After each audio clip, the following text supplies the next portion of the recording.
Hey guys, it's Melanie. Happy Monday and welcome back. To kick off this week, I'm going to be sharing my top 5 summer mask suggestions. It was hard to just pick 5, but I went through my skincare stash and picked out the masks that I really enjoy using during the much warmer summer months. I live in Oregon. Gets pretty toasty here.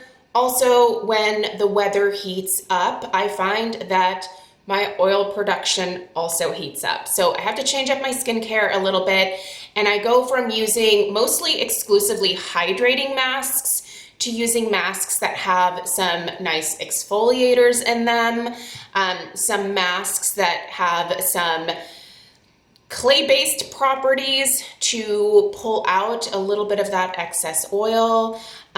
So I just change up the mask game a little bit for the summer months because I feel like my skin needs it. Here's the thing though, there are ways to use masks, especially the masks that I'm gonna show you here, that I think are gonna set you up for success and aren't going to leave your skin worse off after using the masks, because I do think there are some people who especially use clay-based masks in a way that can actually make their oily skin even worse. And so I just want to kick off this video with just a few of my favorite tips and tricks to get the most out of these masks, but also to not cause your skin to then overproduce oil as a result, or to dry your skin out to a point where it becomes really dry and uncomfortable. And for most of you that have oily skin, you know that if you suck everything out, your skin is going to go into repair mode, and it's going to send some oil up to the surface, probably more than it would have originally, and you're just gonna look like a shiny mess again. So I'm gonna kick off this video with just a few of my tips here first, and then I'm gonna share my top 5 mask suggestions for the summer. So my first tip is to only use a clay-based or exfoliating type mask, a maximum of like 2 to 3 times a month.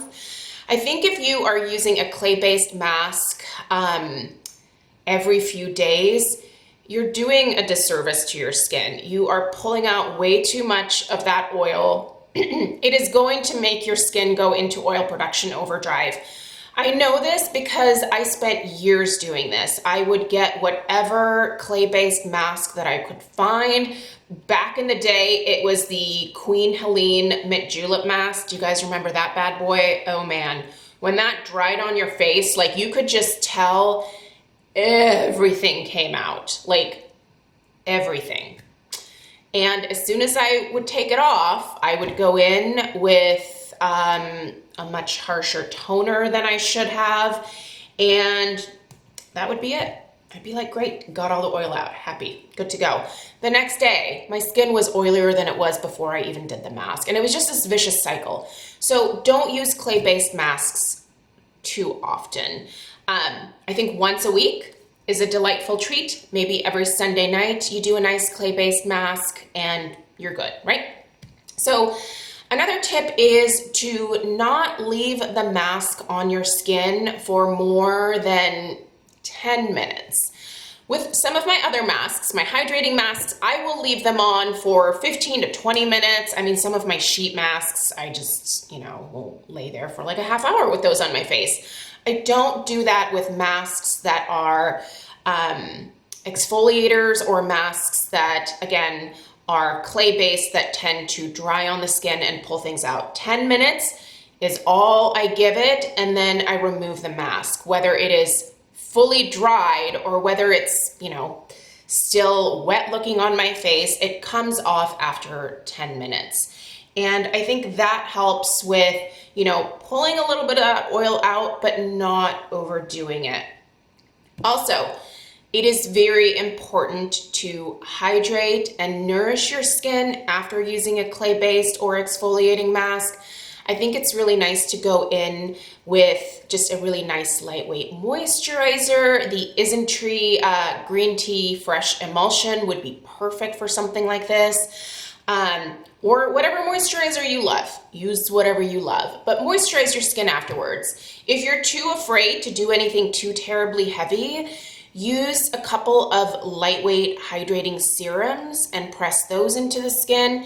Just do something to nourish the skin after you take off a clay-based mask. I think it helps with not having your skin think that it needs to replace the oil that you removed with more oil. And it just helps to soothe and nourish the skin afterwards. So find a moisturizer that works well for you and put that on after a clay-based mask. It can only help. Moisturizing oily skin is a good thing to do, and I know it seems counterintuitive, but once I started doing that, I find that my skin is not only much healthier, I don't deal with the random dry patches here and there where, you know, it turns into like that combination type skin. But it's just like, I still have a healthy amount of oil production, but it's not excessive. So I find that I've gotten to a point where it's a little bit more balanced for me with my skin. It's still oily. It's just not as oily. All right, you guys, so those are just a couple of quick tips. If you follow those, I think, you know, whatever clay-based mask you're using will probably work a lot better for you. So we're gonna get started, and these are in no particular order. The first two are from the StriVectin skincare brand. I really still love this brand. The first is their multi-action blue rescue mask, this guy right here. This has blue algae, it has white clay, it has probiotics. What I like about this one is it's certainly, it has like a sulfury smell to it. It's not terrible, but what I like about this one is it does help to pull a little bit of that excess oil out, but it never over dries my skin. Even if I leave it on accidentally for 15 minutes instead of 10, this isn't one that leaves me feeling completely parched afterwards. I do think that the probiotics in here are an excellent addition. I think prebiotics and probiotics in skincare can be a great addition. And I just like how this one gives me a nice refresh without pulling everything out and making me feel Sahara dry afterwards. Nothing at all like the $5 Queen Helene mint julep mask from back in the day. Not to hate on her, but she did a number on my skin and it burned like a mother. Do you guys remember that the burning sensation from that mask always killed me? But I was like, beauty is pain, just put it on, suffer through. So glad I stopped doing that. You don't have to suffer through your skincare. If something is painful, don't use it. You can find something that isn't painful. And the second is actually kind of a nice one to use if you need something soothing. So say you forgot to reapply your sunscreen and you got a little burn on your face. The Super Greens Soother Mask is fantastic for any time after the sun. And this is one that I can actually leave on a whole lot longer because it's not a drying one, but it is a great soothing mask. So this has celery sprouts as well as cannabis sativa oil. So it just is, it's got some CBD in there. It's gonna help to soothe the skin. This is a really nice one for rosacea as well. My mom has rosacea and she has used this mask in the past and it really did kind of help to like calm down the redness in her skin. And it's just a really nice soothing one. It never really dries on the skin. It has this like nice like gelatinous texture to it and it just feels nice on the skin. This is a great one to leave in your skincare fridge or if you want to make the trek down in your kitchen refrigerator because it feels really, really good when it's cold and it's just, it's fabulous after the sun. So that's a good one for after the sun. Next, I have the Cora Organics Turmeric Brightening and Exfoliating Mask. So this one is fantastic because this has exfoliators in it. So this has AHAs, right? Yes, I believe this has AHAs in it. This one doesn't ever really like dry onto the skin too terribly much, but it is great because it does give you a really nice refresh. It is very, very, it has that turmeric, sorry, I just got a little bit of it out there. It has that turmeric color. It also has a exfoliating texture to it. So when you're you can't even tell, but when you're applying it on the skin, you feel those little exfoliating beads, and they're great because you just kind of gently rub it into the skin just with the pads of your fingers. Don't scrub, don't be aggressive, just gently massage it into the skin, leave it on for about 10 minutes, rinse it off, and you are left with a really nice brightened complexion. If you have any dead skin cells that are kind of hanging off, I feel like they're gone almost immediately, and you are left with refreshed, glowing, pretty skin that's ready to go. Don't get too aggressive with this one because of the little exfoliators, but it's a really, really nice one, and I do love this product from Cora Organics. It's a really, really great one, and that a lot. This is a little bit more of a classic clay mask. It's a good one. This is the Cold Plunge Pore Mask from Ole Henriksen. This is the clay and snow lotus extract. This one is great. It is the brightest shade of teal that you will ever see in your life. It's a fun one. I have done this one with Stella. We'll just kind of put this one, this is one that I use exclusively just in the T-zone area, so forehead in this area, the nose, just around the cheeks here and my chin. All of these other masks I use all over, but I find that this one is just kind of great for the T-zone.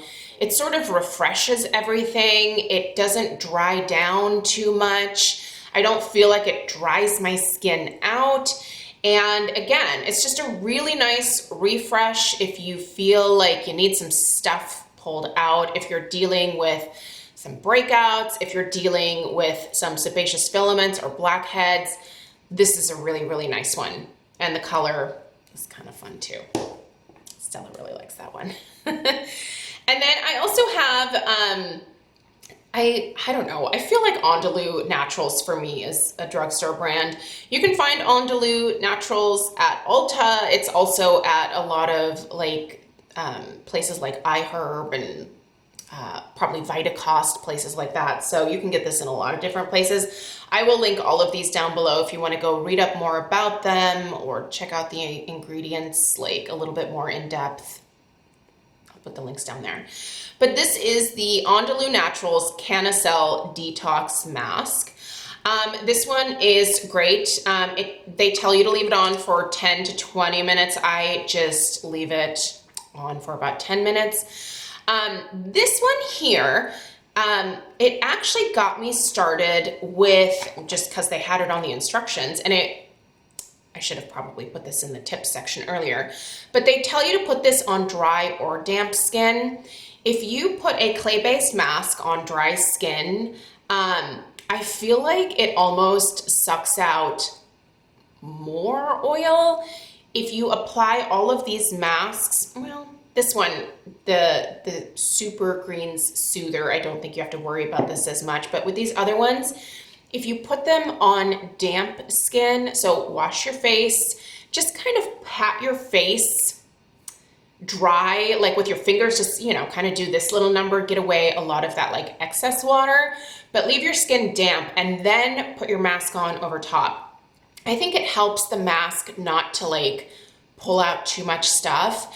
Anyway, back to this bad boy. If you are looking for something to really soothe your skin, I'm a huge fan of CBD in skincare. I also take CBD internally most days. I do think it helps my mood. There are some people who don't see the mood enhancement from CBD. I am someone who does. And I do think it also helps to calm the skin when it's put in skincare. I've used several CBD products from Derma-E that really have soothed my skin when it has been a little bit irritated. I don't deal with much irritation. I have pretty hardy facial skin. My neck, a little more sensitive, but my face is like rhino skin in a lot of ways. So she's pretty tough. But this one is nice because if you are dealing with some irritation, but you want a mask that will kind of help to refresh, pull a little bit of that excess oil out and just sort of rebalance the skin a little bit, this is a great option. And I think Andalu Naturals is a great skincare brand as a whole. I've used a number of products from them many years ago. This was when we still lived in our old house. I used to purchase a lot of the Andalu products from Vitacost, and they have a great line. They have some really nice moisturizers. They have wonderful toners. If you've never looked into them, highly encourage you to do so. But they use a lot more like natural ingredients. Anyway, this Canicel Detox Mask is perfect for the summertime. I think they also have a moisturizing mask from this like Canicel line of theirs. It's a great line, definitely worth looking into. And again, great for just that refresh at the start of the week and kind of gets you going through the week, makes your skin renewed, refreshed, good to go for the rest of your skincare. So yeah, you guys, these are just some of my favorite masks for the summer months. You'll be seeing a lot of these probably in my Friday faves over the next few months. I'm gonna try to cycle through them. I actually have a goal to finish up. I don't think I'm gonna finish up a lot of these because I only use these about once a week, but I'd like to get through a bigger chunk of these. The multi-action blue rescue from StriVectin, I want to finish up this year because I've had her for a little while. But yeah, these are all great options for you guys. I'll put links for them in the description box down below. Let me know what your favorite mask is for the summertime, and remember to follow up any of these masks with a nice moisturizer. I think it's gonna help you a lot. So, all right, let me know again down below what your favorite summertime mask is, and maybe I'll find a new one to try for this summer, because Lord knows I need some more skincare, right? All right, have a great rest of your day, and I'll see you in the next one. Take care. Toodaloo.